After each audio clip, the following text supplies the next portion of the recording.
Hey everyone, Tim Frisch with a Frisch Perspective here, and today I'm going to be reviewing a book that is due to come out in just a few weeks as I'm recording this.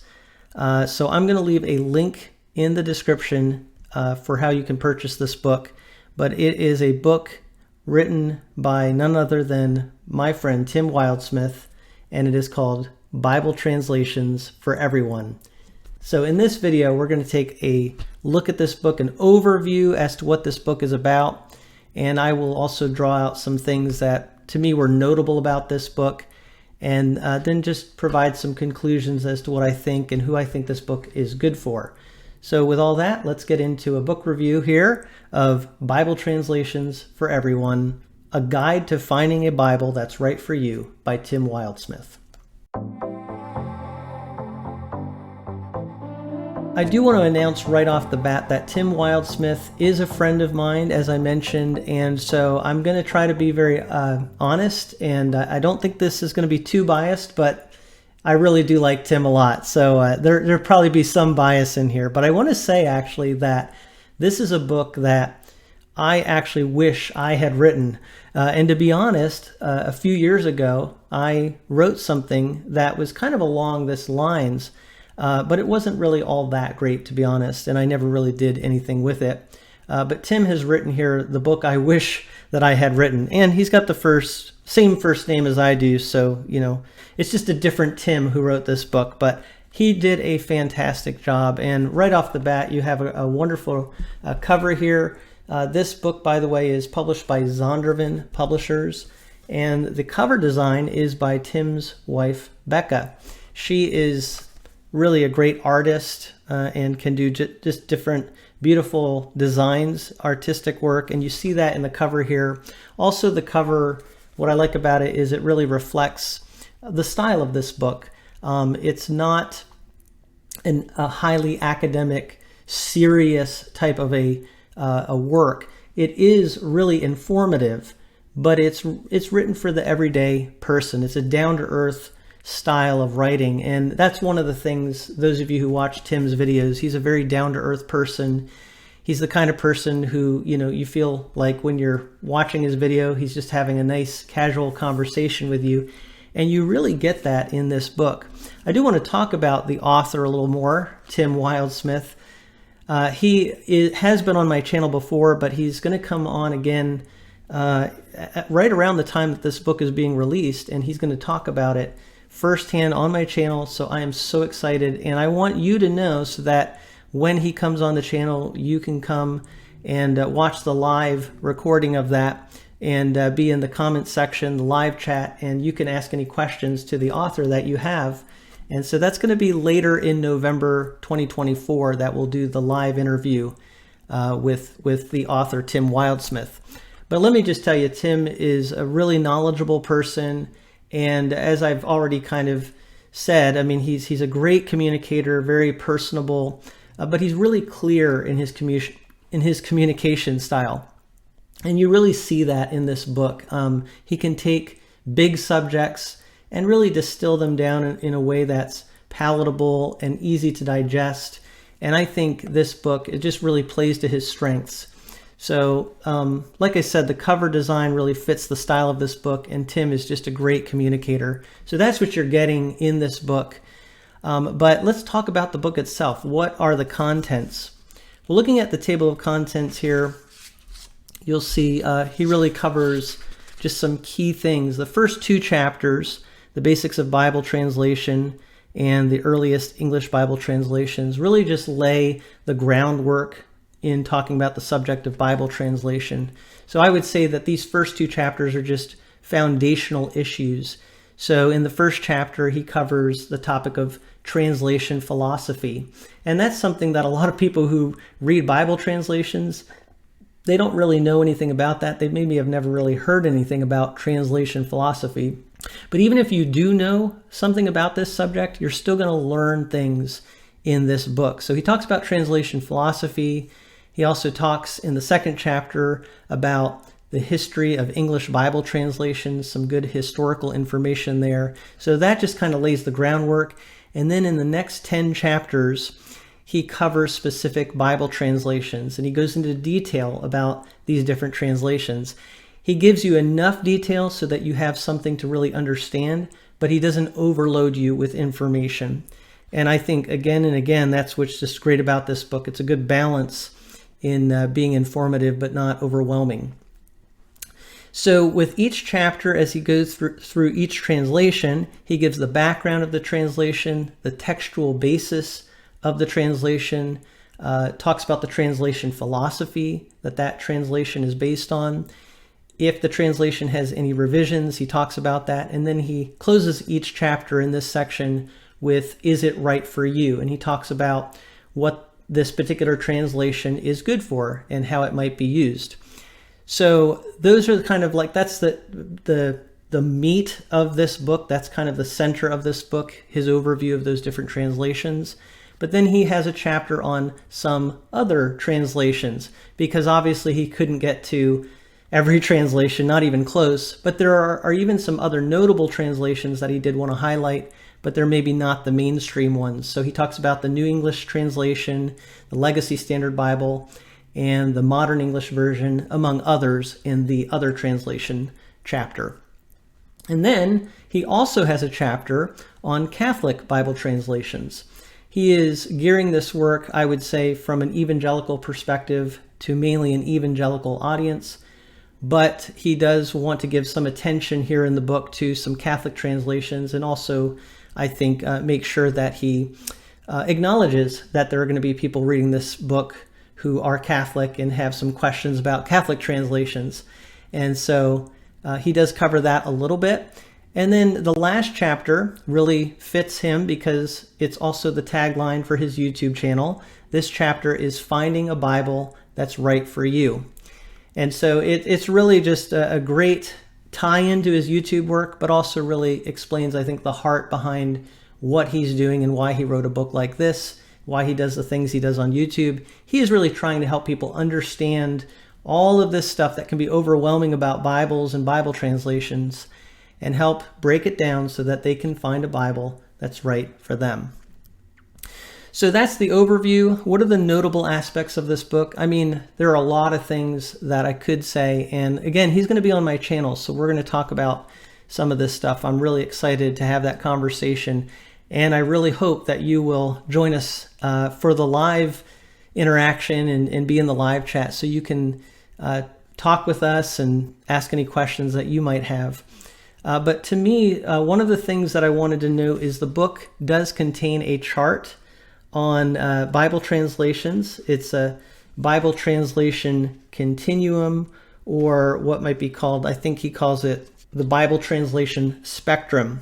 And you've seen this type of thing before. On one side, you have translations that are more on the word for word side of the spectrum. And on the other side, you have translations that are more thought for thought.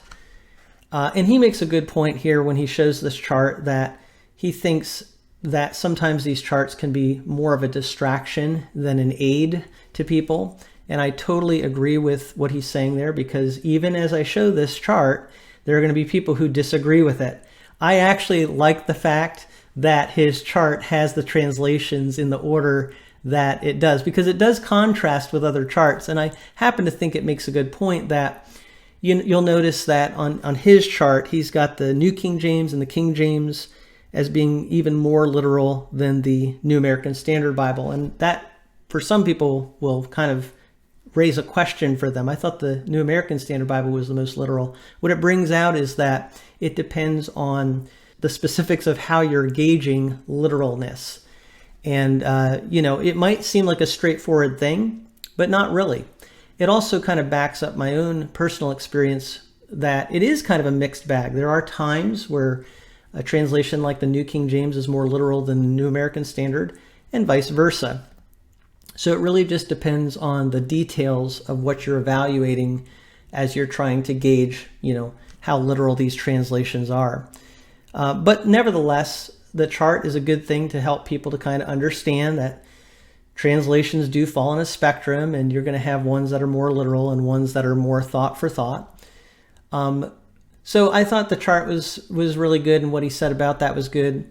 Another notable thing about this book is the fascinating historical details about each translation, as well as sample verses about each translation. You actually get a sample of the same verses throughout this book for each translation. At the end of each of those chapters that talks about the translation, you're going to get the same sample verses, so you can get a feel for how each translation renders those verses. And they're the same ones, so you get to see how each translation deals with those specific texts. One of the things I do want to point out here actually though is, and I think this book will actually help with this issue, but be careful about choosing a translation based on how much it lines up with what you're used to. So as you're reading, like for example, the sample verses, you might read John 3:16 or maybe one of the Psalms, and you see, oh, I like that translation because it sounds good, it's what I'm used to. And that's the danger when you're looking at Bible translations, is just kind of going based on what sounds good and what you think the Bible should sound like. What I think, something you want to consider is it rendering the original text accurately? That should be a factor. That being said, there are different ways we can use translations. And I think this book really does a good job of drawing that out. But he does have sample verses and gives you a feel for how each translation sounds. Another notable thing is that he does cover the issue of gender language. And I'll just read a couple things that he wrote. I think he takes a very balanced approach to this issue. And so let me read here something that he says. One thing needs to be clear: when we talk about gender-inclusive language in the Bible, it has nothing to do with the ongoing cultural discourse about gender identity or inclusivity. This is not about biology or politics. It is about the English language. So that kind of gives, I would say, almost one side of the debate there, that he's saying just because you're trying to use gender inclusive or gender accurate language doesn't mean you have some sort of agenda or you're aligning with a certain agenda in the culture. And then he says later, I am sympathetic to those who oppose gender inclusive language in the Bible and believe the best thing to do is to translate the text as closely as possible to the original languages and expect people to understand some of the contextual differences. So there you see kind of the other side of the debate coming out. And I think ultimately he kind of lands a little bit more on that side at the end of the day, but he seems okay with the idea of translations using some level of gender accurate language. But it's a very balanced approach, and I think you can also see kind of the tone that he has as he is dealing with difficult subjects and sometimes very controversial subjects.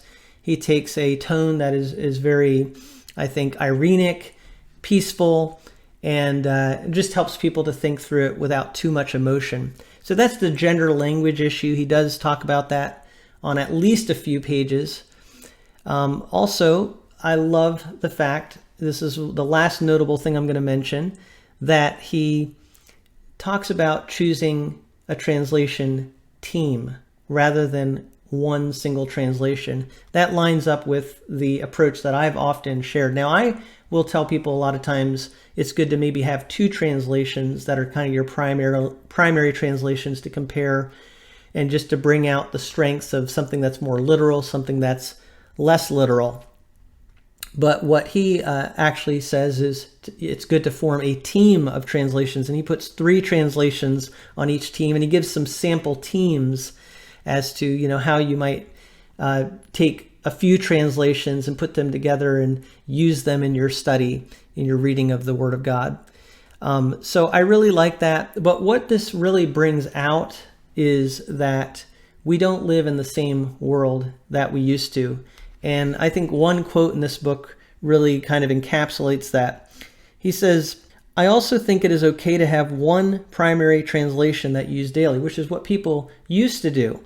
That's the Bible you read every morning or every night, and the one you use to memorize Scripture. So it's good that he's bringing that out, that you can have one primary translation.